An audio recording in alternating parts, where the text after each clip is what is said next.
Scan for SOV and straight A's only. Let's go!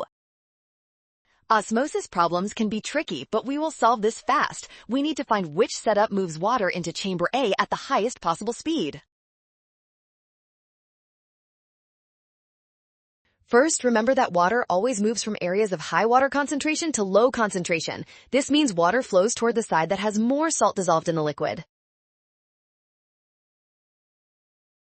To get the fastest rate into chamber A, we need the biggest concentration difference possible. We should put salt in chamber A and keep chamber B as pure distilled water.